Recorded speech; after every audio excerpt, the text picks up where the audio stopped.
Figurative pottery has been around for many centuries, but the evolution of the storyteller has really happened in just about the last 40 years. And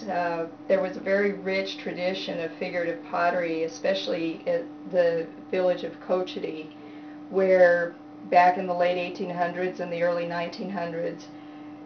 they were doing these fantastic representations of really what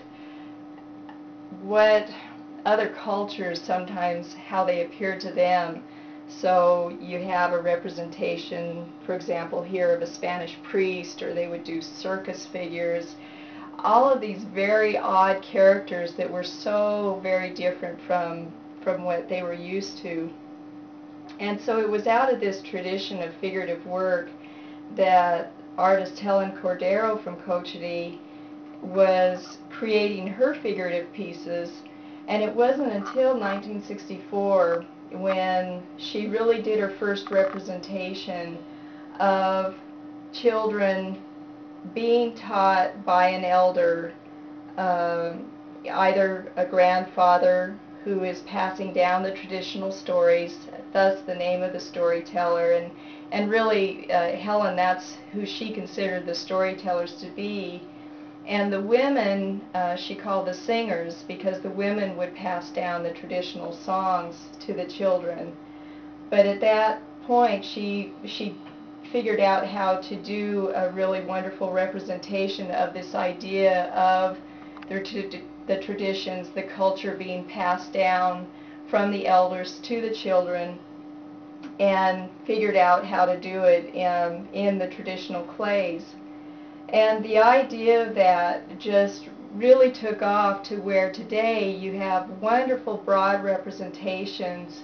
of storytellers, not only now from Cochiti Pueblo, but from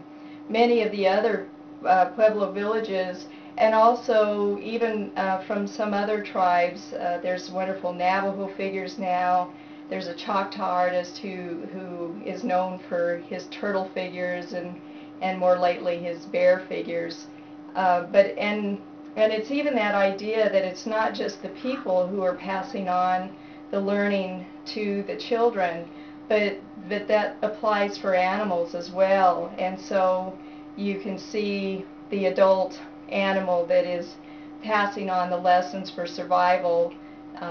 to the younger animals.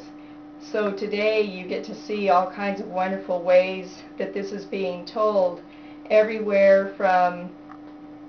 seeing recreations of the mono figures that first developed in Cochiti, to the grandmothers and the grandfathers that are passing on their stories, even how children can be learning from the animals in what you would see with the children riding a horse, or sometimes children being held by other figures, and in the animal figures themselves. So they're wonderfully popular figures